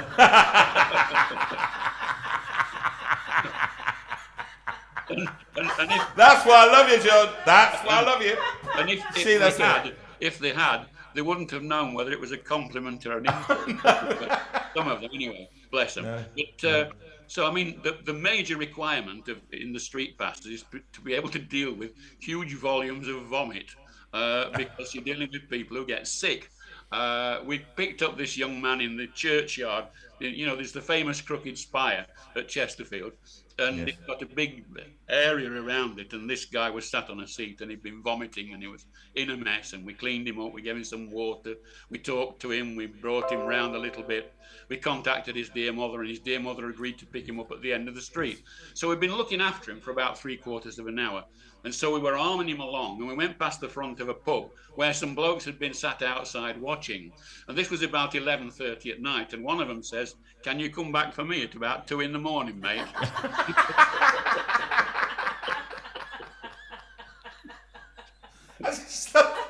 I love these stories. You also, I mean, the street pastors, that's an extraordinary thing. You another thing you did, which people probably are not aware of, you ran a lot of gospel concerts as well, didn't you, back in the day? I did indeed. Yeah, for 12 years at Matlock under the name Youth Reach, we ran monthly concerts, and we had all the best, Martin Joseph, and so on. The famous guitar player that you're having on in a few weeks' time. His name's Bryn Howarth. Yeah, and it was a wonderful time. Graham Kendrick, Paul Field, all these guys. Yeah, absolutely. Yeah. And it was quite amazing because getting the money on the door is always a difficult thing with these things. But when God spoke to me about this organization, I went to about 6 people who, they were not wealthy, but they were not desperately short of money. And I said, "I want to do this. Are you willing to serve on a committee with me? Do you think it's a good idea? And furthermore, would you put your hand in the pocket if I need it?" And they all said, "Yes, we think it's wonderful." And so they continued to inform what we did. But generally speaking, we got 1/3 of the money from door receipts. We got 1/3 of the money from individual giving. And we got 1/3 of the money from churches that supported what we were doing. And over the years, I've heard many testimonies that those sessions kept those young people in the faith because they had a sense of celebration with a group of people of similar mind, So it was wonderful. And I love live music anyway. So you do, don't you? I saw you went out to a rock and roll gig recently. Well, that's... who did you go and see? The most recent was Courtney Pine. Oh goodness! That was on the day that the Queen died, and we were on our way to the concert when it came on the radio, and we weren't sure whether the concert would take place or whether it should. And we got there, and a lady came onto the stage and said that they decided, because people had turned up, that they should run the concert. But we stood in silence for the Queen, and Courtney Pine included very appropriate stuff in his programme. For those who don't know, he's one of the best saxophone players in the world. He's amazing, really. Extraordinary player, actually, and a real kind of he crosses all bounds. Yeah, classical. He has a spirituality about him as well. Yeah. Actually. Oh yeah. Yeah. He's like Greg Porter. Yeah. You know that song I sing. You know, you mentioned about the King, the new King. This song is very adept at being right bang on the money right at the moment. And he just says, it's called "Take Me to the Alley." We hope this is what the King will be saying. I don't know about this, but here it's the idea. And he goes, well, they gild their houses in preparation for the King, and they line the sidewalks with every kind of shiny thing. They will be surprised when they hear him say, take me to the alley, take me to the afflicted ones, take me to the lonely ones that somehow lost their way. Let them hear me say, I am your friend. Come to my table, rest here in my garden. You will have a pardon. I always feel, actually, John, that's part of what your ministry has always been. Take me to the afflicted ones. Take me to the lonely ones that somehow lost their way. And I only hope that the King is close to that, because that's what I thought the Queen was good at doing. Doing that. It's an idealistic view, but I just want to talk finally. We've talked about the book. You wanted to talk about the prayer ministry. Now, people who are looking on, who haven't got faith tonight, the prayer ministry, it seems a very odd thing to do. Explain it to somebody who's just come down from Mars, okay, and doesn't know what you're doing. What is that prayer ministry in Chesterfield? What's it all about? What do you do? Well, myself and a friend, we thought that too often the church is judgmental, and if it's not, it's seen as being judgmental. And we thought that's sad, because God sent his son Jesus to be a blessing and not a curse. And we felt that we needed to take that blessing out onto the street. And we didn't want to do it in a showy sort of a way. We wanted to do it very quietly. The local authority offered us a stall on Chesterfield Market, and we sit there with high visibility vests on saying, ask for prayer ? And we sit by a burger van, and we have the ministry is we've worked out now to be twofold in a way, because there are a gang of people who are lonely, who meet there on a regular basis, and then we've got to know, and they've got to know us, and they trust us. And there's a couple of remarkable stories there that I perhaps say. But the more frequent thing is that people come walking past, and we engage in conversation. We find a meeting point. They might have a dog, so we ask about the dog. They might be Chesterfield supporters, so I say, what's the Spyrites doing this week? We find some excuse to have a chat, and then we say, would you like us to pray for you? And very few people refuse that, very few people indeed. Now, I think that one of the great things about the Queen's death is that it's bringing out faith in people, and I think it is doing a tremendous impact upon people. But just so there's that. At a simple level, on Friday, a lady was walking through and obviously struggling for breath. She'd got oxygen tubes, and so I said, "You're not doing so well, dear, are you?" And she said, "No." I said, "Well, can I pray that the Lord will put a bit more wind into your sails?" And she said, "Oh, yes, I wish you would." So I prayed that the Lord would put a bit more wind into her sails, and just help her to get up the hill that represents the market for her at that particular point. And some of those we'll never see again. A week or two before that, there was a young lady with a couple of children, and she came up to us and she said, "I'm going to court tomorrow and I may lose my children. Would you pray for me, please?" That was very moving, and we've never seen her again since. And we just hope and pray that she didn't lose her children. Now, I know there's lots of reasons why parents lose their children, but this lady clearly loved the children, and it would be very. So we get into deep things, but then there's this deeper level of people who we get to know. And the first week we were there, a guy turned and looked at us and said, "Don't ask for me don't expect me to ask for so and so prayer." Because I'm an atheist, I don't believe in God. And my mate turned to me and said, "Well, that's a good start, John, isn't it?"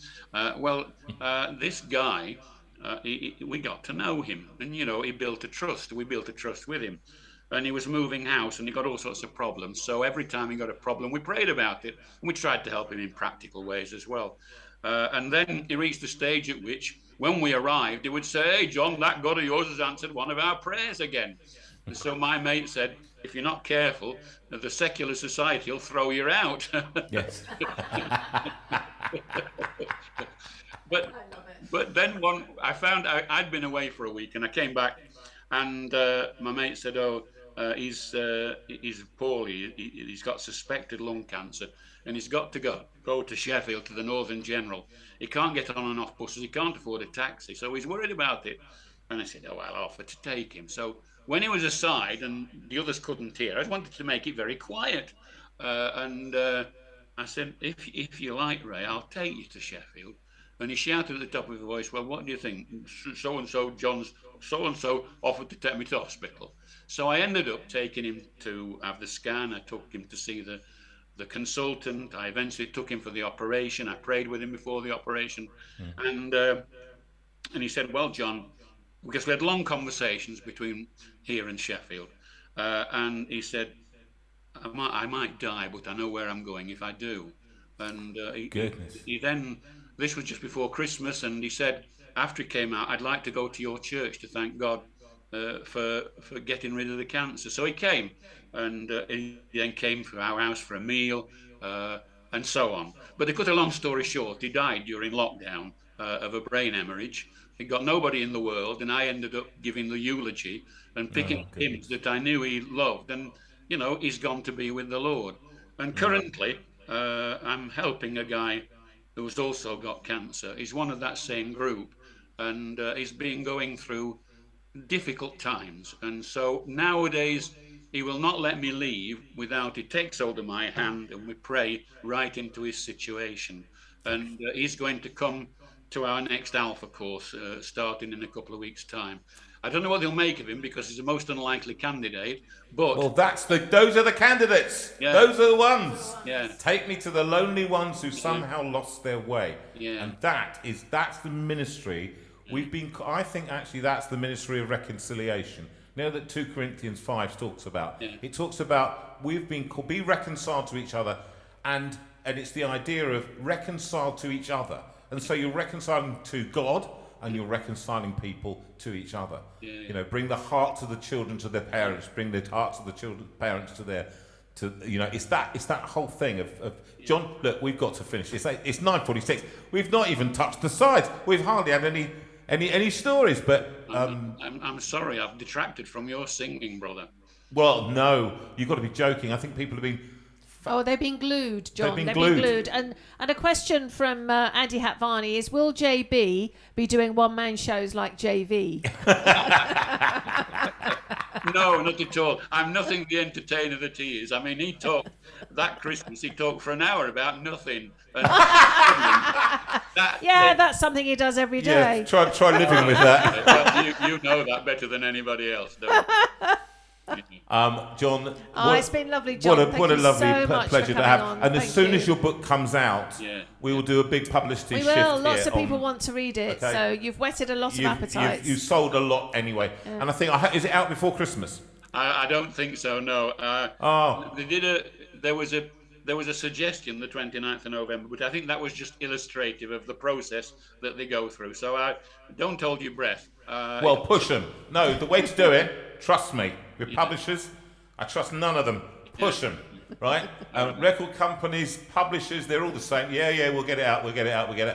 You have to keep pushing and pushing and pushing because their deadline is not yours. Yeah. But if you do get it out, then we can shift some for you here, all right? Lovely. On the community. John, I've got to sing a couple of songs of dedications, then I'm going to go. Delighted that we'll be seeing you very soon, John. We'll be seeing you up very soon, and we'll we're booking tickets. We're booking tickets for your show in Sheffield for friends. Excellent. Great. Okay. Well, big love to Margaret. Margaret, if you're watching, I hope you get better better soon, my love. All right. And big love to the family as well. See you soon. Yeah, the Lord bless you and keep you. Amen. Bye. God bless you, mate. What a lovely. Yeah, that was lovely. I'm just going to sing a little because for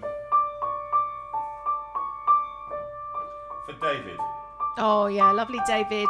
David, you were 82 last Thursday, David Clegg. You were 82 last Thursday. And in fact, we were in John and Margaret's front room and we were singing lots of hymns together and you conducted your way through them. So, David, this is for you. And we expect to see you conducting your way through this. So happy birthday for last Thursday.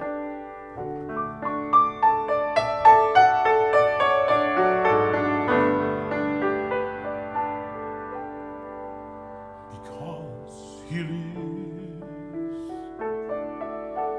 I can face tomorrow.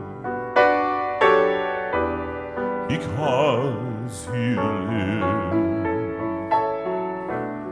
all fear is gone, because I know He holds the future, and life is worth the living just because He lives. God sent His Son.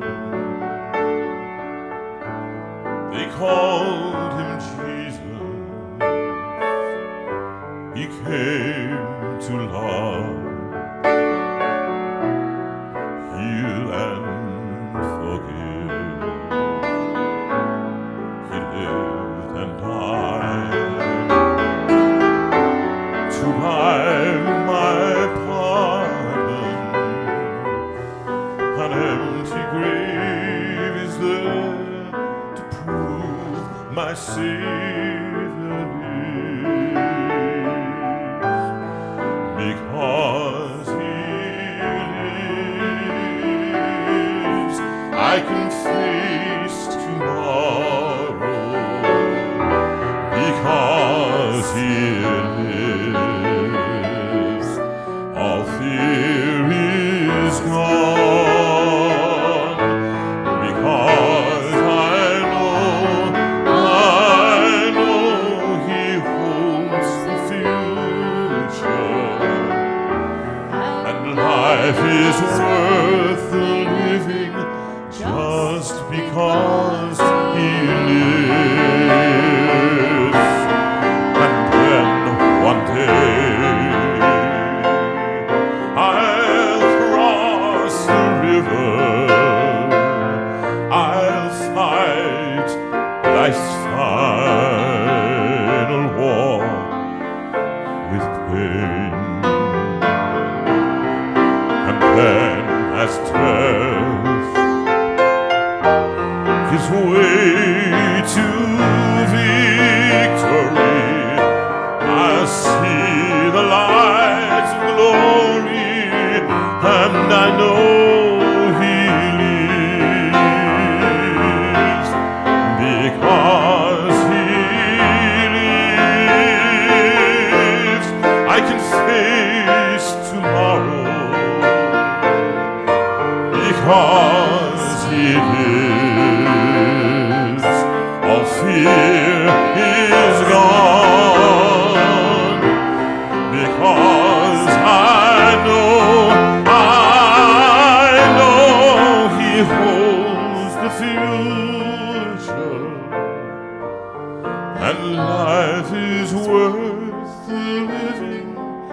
just because he lives.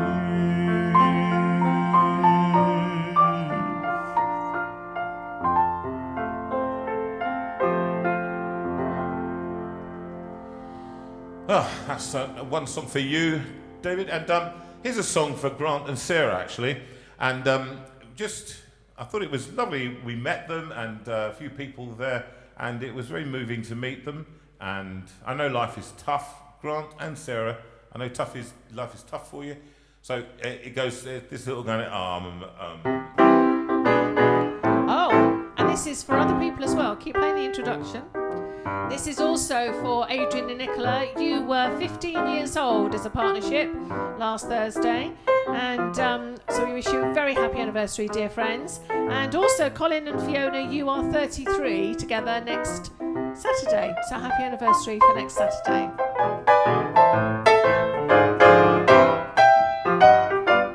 You got a friend in me. You got a friend in me. When the road looks rough ahead and you're miles and miles from your nice warm bed, you just remember what your old pal said. Boy, you got a friend in me. You got a friend in me.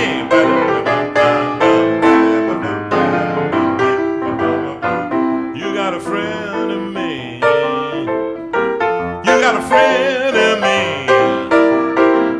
You got troubles and I've got them too. There isn't anything I wouldn't do for you. We stick together and we see it through, 'cause you got a friend in me. You got a friend in me. Some folks ought to be a little smarter than I am, and bigger and stronger too, maybe. But none of them will ever love you the way I do. Oh, it's me and you, boy. And as the years go by, our friendship will never die. You're gonna see it's our destiny. 1, 2, 3, well, you got a friend in me. Let me hear you sing it. You got a friend in me. You got a friend in me. You got a friend in me. You got a friend in me.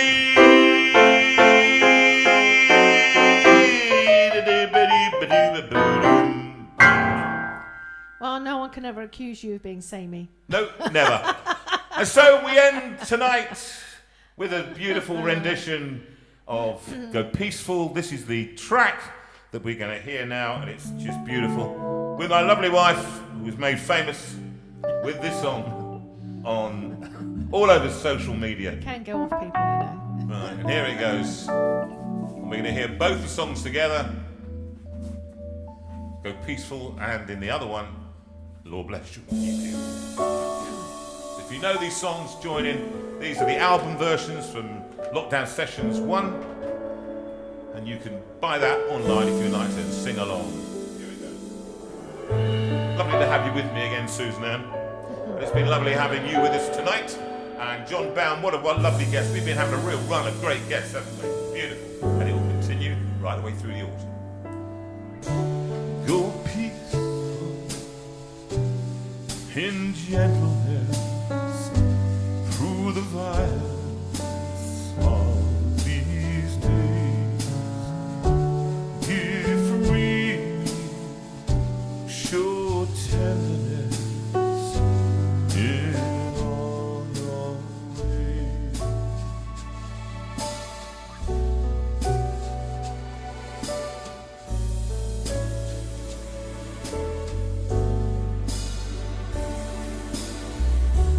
Through darkness, in troubled times, let holiness be your aim. Seek wisdom, let faithfulness burn like a flame. God speed you, God lead you, and keep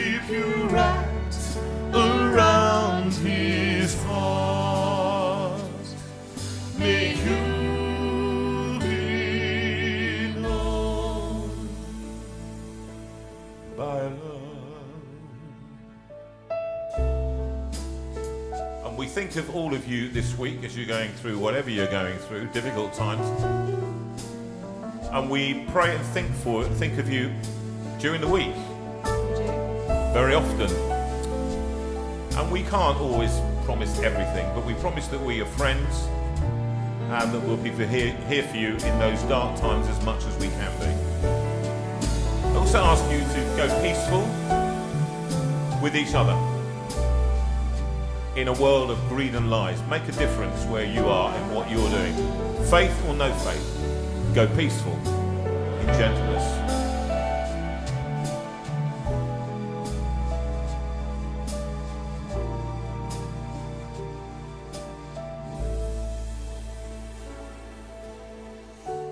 Be righteous, speak truthfully in a world of greed and lies. Show kindness, see everyone through heaven's eyes. God hold you, enfold you, and keep you wrapped around His heart. May you be known by love. God hold you, enfold you, and keep you wrapped around His heart. May you be known by love. Well, the hour has hit 10, and we thank the people involved, John particularly. We thank Sharon Bai, who will be watching Catch Up Yes. tonight, for giving us her impressions. And all of you who've written in, I will look at all of your comments later on tonight and look through the night. And I hope for tomorrow the funeral goes well, and that you sit and reflect and do what you must. And this one, thank you. What a beautiful. And Rachel, Oh, the master. the master. She's made all this happen like that. And we miss her when she's not here. And Claire and Ben in Chesterfield and the Lake District, indeed, Barrow Interference, indeed, we thank you all for your help to make this show work. And do join us next week, or not next week, whenever it is, 2 weeks' time. The Lord bless you and keep you. The Lord make His face to shine on you. The Lord bless you and keep you, and give you His peace. The Lord bless you and keep you. The Lord make His face to shine on you. The Lord bless you and keep you, and give you His peace, and give you His peace.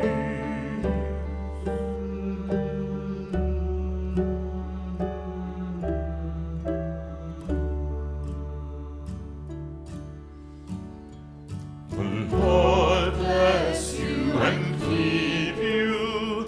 The Lord turn His face toward you. The Lord bless you and keep you, and be gracious to you.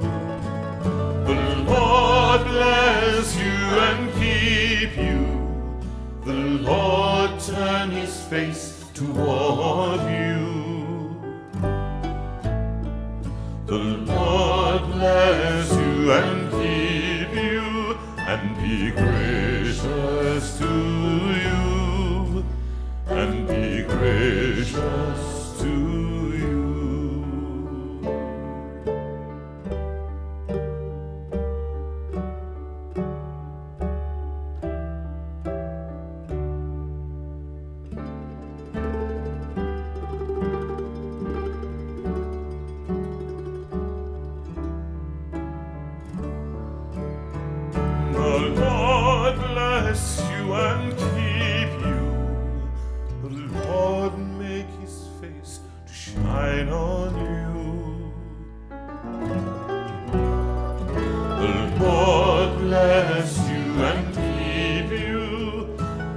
give you his peace, and give you his peace.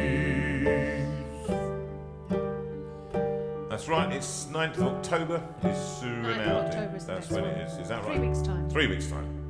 We're away too much. Yes, we're away travelling and can't be back for Sunday evenings, but we will So still sorry. be on But the we'll see you on the Facebook show news. on the road. We will. God bless We'll you. see you.